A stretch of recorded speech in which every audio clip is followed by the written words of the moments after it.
This is the 1 Million Lives podcast by Laerdal. Listen to healthcare professionals, healthcare educators, and survivors share their best practices and what they've learned from these experiences. At Laerdal, it's our goal to help save 1 million more lives every year by 2030.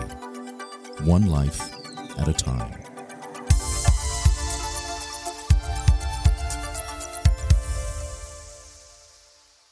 Today's guest is Trude Thommessen, who is Academic Development Midwife and Clinical Supervisor at the Obstetric and Gynecology Department of Stavanger University Hospital. Welcome. Thank you so much, Björn. And the reason why I've invited you here today is because of a project that you were involved with in Afghanistan some years ago.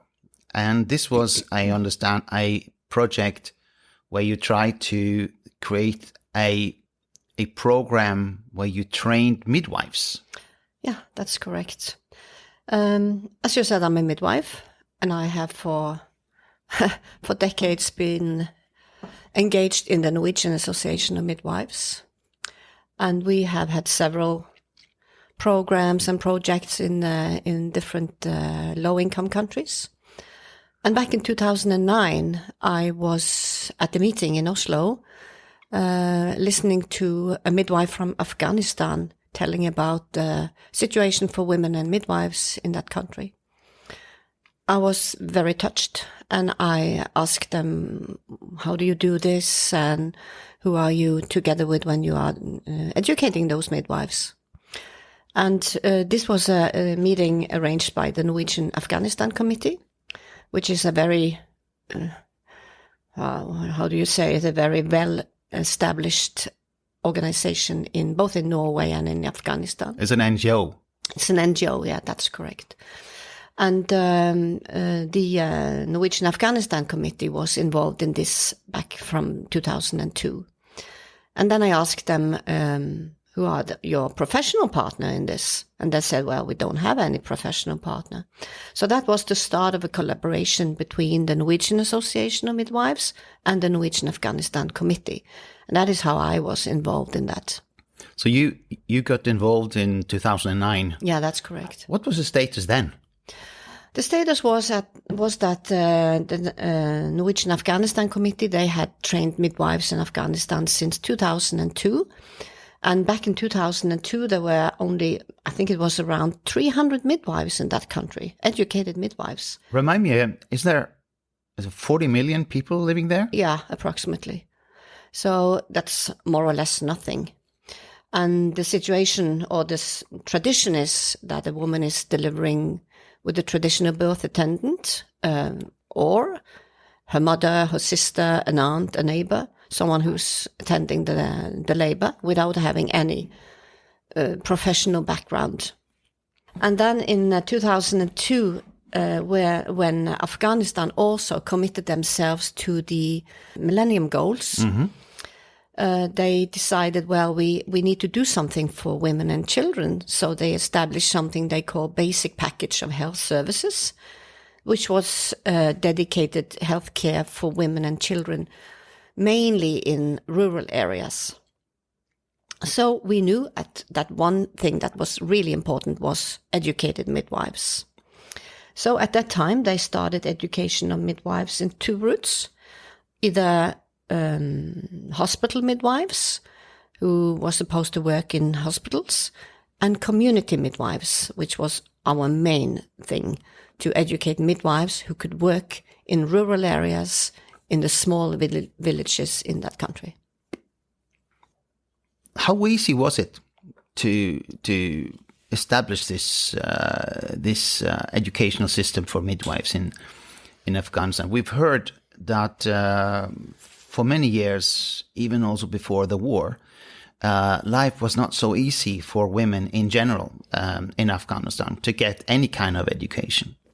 Yeah, that's correct. The story is that before Soviet invaded the country back in 1980, it was a very well-educated country in Southeast Asia. They had several universities. The level of education was quite high, both for women and men. First Mujahideen and then Taliban took over. The situation for women was quite different.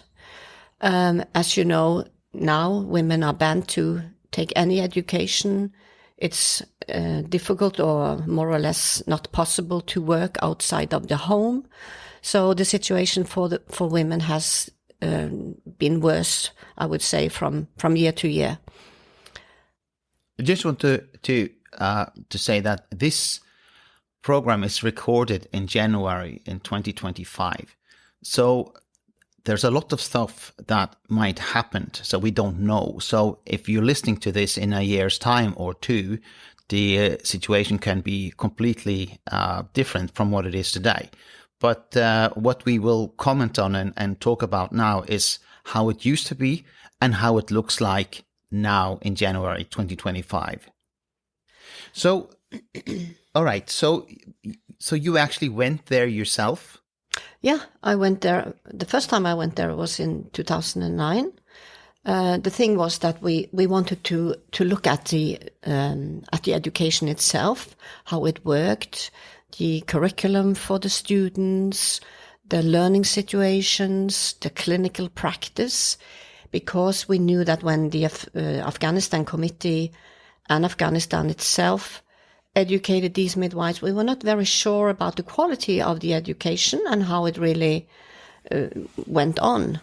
So I went there first, as I said, in 2009, and we understood quite early that they needed some kind of support, both regarding learning resources, books, for instance. At that time, it was not possible to have, or they didn't have any computers. In one of the schools, they had one computer at the school. It was locked into an office. It was not possible for the students to use it after working hours. So they were in huge need for training equipment. For training equipment, yes, and to get new inputs. So we decided first of all to arrange some workshops for them. They made a list of what they wanted to learn. So you led these workshops. But you don't speak Farsi or any of the local languages. How did you do it in practice? I did it in English, and I had a very nice young medical student. She was engaged by the Norwegian Afghanistan committee because her mother was working there, and she was speaking English fluently. So she was also very interested in these topics. So she was my interpreter for many years, actually. No, I've never been to Afghanistan. I only have my own education as a nurse, which is, again, a combination of lectures, self-study, studies, and praxis. And you being a midwife, I guess it is in principle the same thing for a midwife. But how was it in Afghanistan when you were there? How was the role of praxis, for instance? Did they get any chance to try simulation, which is sort of like a relatively new way of thinking when it comes to training medical personnel in general? Yeah, they used a lot of simulation because Afghanistan is a very traditional and conservative Muslim society. It's not very easy for students to get into a labor room and ask a woman, can I assess you? Can I touch your belly? Can I just listen to the fetal heartbeats? So they had a huge skill lab in all the schools, actually. So they were training on the mannequins. And as you know, they can do that again and again and again. And 20% of the education is teaching or theoretical education, and the rest is practice. So they are very eager at the skill lab and try to manage to understand and to be clever in the practical things. And this education happened in the capital, or? No, this was mainly in rural areas, in different. Well, not in rural areas. That's not correct. In smaller cities. In smaller cities, yes, outside of Kabul. And there you trained both of these types of midwives, those who intended to be used in, or those who were going to work in hospitals, and those in rural areas. So were there any difference in the training? The difference, first of all, was their starting in the education, because if you were supposed to be a hospital midwife, you had to have 12 years of elementary school. Being a community midwives, you had to have 10 years of education. So in the first case, it means that you're probably more into English. They had a little bit higher level of education. And also the curricula was a little bit different for the hospital midwives than for the community midwives. So was that because in the rural areas, they had to be more trained to be by themselves and solve all issues themselves, while in hospitals they would be more part of a team? Yeah, both that and also because you do different things in hospital than you do in a community. Normally you would say that if you have a woman in a rural area who is sick or has some complications, you will refer her to a hospital, so she will give birth in a hospital. So that's the difference. So if you are working in a hospital, you will take care of the complicated cases. You can maybe do a C-section or attend a C-section. You can deal with bleeding after birth in a different way than you can in a local rural area. It's a big country. It's a huge country. And so distances are huge. Yes, it's a really huge country. So when someone needed help out in a small village in the rural parts of the country, I mean, we've seen pictures of mountains and deep valleys, and it could not have been easy to get the mothers in labor to a hospital. That's correct. And first of all, I just want to add that Afghanistan is a beautiful country. It's a beautiful country with high mountains, deep valleys, fantastic flora and fauna. But it's also a very rough country in that sense. It's very cold during winter time because the altitude is very high in many areas. And it's also very warm in the summertime. But I would like to tell you about, have you heard about the 3 delays concept? No. 3 delays. The 3 delays. That's a concept that was first described back in 1978. And it consisted of 3 delays. And the first delay is called delay in getting help. So if you use your example of getting help in a rural area, you have a woman in labor. She's been in labor for hours, maybe one night, starting on the second day. The women around her would maybe say, well, should we try to get any help? It's not progressing, this labor. And they say, no. We have time, we use time in our families.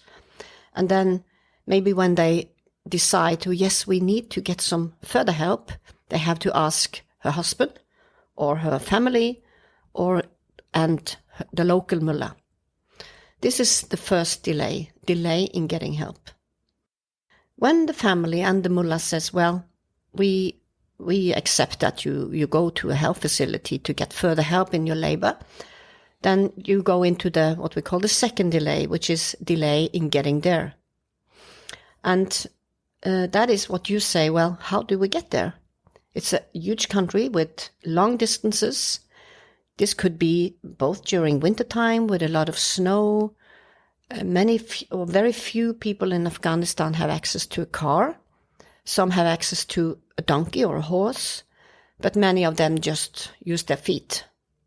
So then you use maybe your feet, or you walk to the nearest help facility. While being in labor. While being in labor, with contractions, followed by your mother or your sister or whoever it is. And then finally, you arrive in a health facility. And then they will say, well, you're not the first one. You can just sit here in the queue because there are many before you in this queue. And that is the third delay in getting help. And internationally now, that is maybe the worst delay that, or the thing that people don't get any help when they get to a health facility. And for these women, and what happens sometimes then is that when the woman arrives, the baby is maybe dead, and or the woman is dead. So if you go back to the little village saying, well, we need to seek help in the health facility to get any further help in this labor, which is prolonged or not progressing, they would say, no, we don't do that because people are dying in that health facility. You see that very bad circle? So many women are afraid of going to a hospital because they know that, well, I don't want to go there, maybe I'm dying. So that's a very serious and well-known concept in many low-income countries, and not at least in Afghanistan with the long distances. It's amazing to hear about this, but then the local midwife, when there were one available, would open up a completely new chapter in this situation. Yeah. You would still have the 3 delays if you had to go to hospital, but I guess that with a midwife, you would be able to sort out more things locally. Yeah, that's right. We are actually recruiting midwives from a local village. The application or the possibility to become a midwife is announced. And for instance, we say, well, this is a little village. Who do we think can be a good midwife in this little village? And then we choose you, saying, well, you are a good candidate for going to midwifery school. You are a smart and good girl. You have a good reputation. Your family has a good reputation. And everyone agrees that, well, you can be the local midwife. So we send you to the midwifery school. You are there for 2 years. It's a 2 years education. You will stay there in the dormitory. You might bring a baby or your children if you have. And then after 2 years, you are supposed to come back to your village and work there as a community midwife. And you're not only a midwife, you're only a role model for all the girls and the women in that village, because education is so scarce and it's so unusual. So being an educated midwife with knowledge and skills is very important in those villages. And in addition, you are also bringing money to your family, to your husband. You are to income to the family. So it has many roles, not only the midwifery role. How are they paid by the state? Yeah. All right. So to get help from a local midwife wouldn't cost anything for the people there. No. You're listening to 1 Million Lives, a Laerdal podcast. Then you had this village far away from the next local village and far away from everything. And you had a midwife there. But this midwife was actually maybe the only person there with some general knowledge of health issues in general. Yeah. So did the role of the midwife progress outside being a midwife in these villages? Yeah, we saw that she was, as you said, the only person with some knowledge at all about health and body. So we experienced that men also would like to come to the midwife. For instance, I have some problem with a finger, or I have some headache. Can you help me? So after a while, we also started educating community health nurses with the same level of starting point, means 10 years of education, but in a different route to take care of other kind of health issues, because the midwife was supposed to work only with women and pregnancy and labor. So the training of midwives in Afghanistan, it was actually a success. Absolutely. And we also know that the maternal mortality ratio has decreased in the country. And internationally, we know that an educated midwife is the single most effective way of reducing maternal and newborn mortality and morbidity. So we know that the numbers have decreased in Afghanistan. Though the numbers are a bit unsure because the healthcare system is not that correct as it is in other countries. But they say that the number of women dying in labor and childbirth has decreased. And what about the midwives in the hospitals? What was their role? If you compare it with a midwife here in Stavanger, for instance, at the ward where you work. Honestly, I'm not very known with the situation for the midwives in the hospitals because we concentrated on the community midwives. But as I have heard, they have, of course, a kind of same role as we have in other countries, including Norway. But it's a very patriotic and hierarchic society. So being a midwife is not as good as being a doctor, and the doctors are ruling a lot in the hospitals. So midwives are more assisting the doctors than we, for instance, are doing here in our country. So in a hospital here, they would be more independent, the midwives. Absolutely. But of course have access to help when needed. While down there, it will be more like when the doctor decides, you'll do what the doctor has. Right. It's not an Afghan issue. It's something that you see in many countries. Yeah, that's also, regretfully, in some industrial countries, this challenge. But normally all the doctors would be men. No, not in Afghanistan. All right, they are women. It's very rare to have a male doctor in an obstetrical ward. Right. So there were female doctors. Yeah, but the situation is that it's a very, very poor country. It's difficult to get an education. It's difficult to come back and say, yes, I'm a woman. I would like to work full time outside of my home, because the situation or the tradition in the society is not like that. So they are lacking resources in so many ways. They are lacking personnel, they are lacking equipment, they are lacking money, they are lacking medications. So it is a really difficult situation for women in Afghanistan. So a midwife, let's go back to the rural area. A midwife is normally a person who takes care of the mother and child in the moment of birth and in the time leading up to birth. But would this role also be a bit more extended when there is no one else, for instance, to look after the children the first years of their life? Would they have a role there too? No, not very much. Okay. Of course, you can ask a midwife if you have a problem, but women in Afghanistan are very dedicated to being a mother, being a grandmother, being an aunt.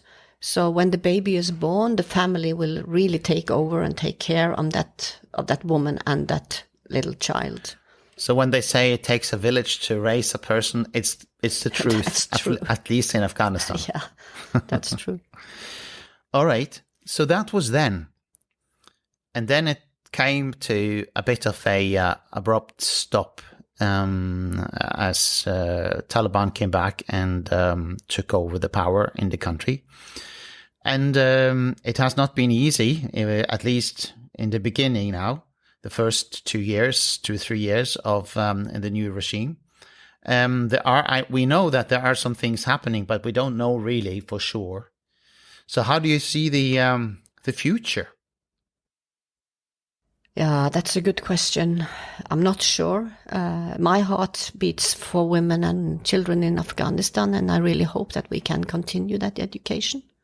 It depends on the authorities, and it also depends on how we can educate midwives, because we know they need support. And at the moment, women are not supposed to attend higher education after the 6th grade. They are not allowed to work outside of their homes. So how we should solve that in practice, that's a big question.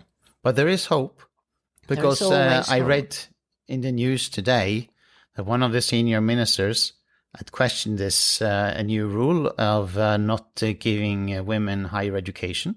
So let's see, maybe there is a spring in the air for better education of women in Afghanistan too. Let's hope so. So over the duration of this project that the Norwegian Afghanistan Committee were engaged in educating midwives, do you have any idea how many you were able to educate? I know that we, since 2002, have educated around 10,000 midwives in that country. 10,000? 10,000, yeah. That should make a difference. Yes, it does. Yes. And there were other similar projects elsewhere organized by other organizations. Yeah. So the number of midwives in total would probably be even higher. Yes, it's probably higher. But the problem is that many midwives, they drop out of the work after a while because there are so many obstacles in their working situation.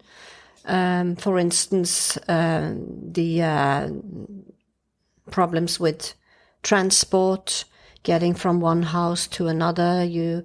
All Afghan midwives or women, they need what we call a mahram, which is a male accompanied. To accompany them when they're outside their house. Yes, and you have also these all the local warlords. Yes, with all the problems they are making. There are fighting, there are shooting. And then you can understand it's not easy for a young woman to get out of the house during nighttime. So there are so many issues that hinders them in their work. So when you talked about these 3 hindrances, there's actually this number 4 as well. Yeah, that the midwife might be needed, but she has to wait for someone to accompany her from the house. Yeah, it can put it into the second delay in getting there. It could be from the house to the hospital, but also for the midwife to get to the woman. It's also a delay. But again, this was actually a really good story. This was a sunshine story. It was something which was started, and you could actually see the results. Yeah, improvement in quality of life in general. Less women dying during labor, and less children dying during labor. A couple of years ago, we established what we call a CCC clinic, which is a continuum of care clinic. And these small clinics were established in some of the small villages so that the midwife or the women come to the midwife's house when she's pregnant. And she takes care of her both during pregnancy and also during childbirth, which is a continuum of care, which is quite important in obstetrics or in midwifery. Because when you have seen a woman during pregnancy, you know her health, and she knows you. And she's more confident when she's going into labor because she knows her midwife, she knows where to go, and she knows who will be around her. It sounds that this is a project that should be restarted and to be continued. So let's hope that is a possibility. Yeah. Because right now you don't really know much what is happening inside the country with education in general. No, not regarding midwives? Education. We don't know the details yet. No. We are quite interested in that, of course. But of course. Yeah. You have been listening to a 1 Million Lives podcast by Laerdal. You can find all our podcasts and access any bonus material on laerdal.com/podcast. The views, information, or opinions expressed are those of the guests and do not necessarily represent those of the institution they are affiliated with or of Laerdal Medical. If you have any suggestions for guests or topics we should cover, please send us a message on laerdal.com/podcast. We look forward to hearing from you. Until the next time, goodbye from the Laerdal podcast team.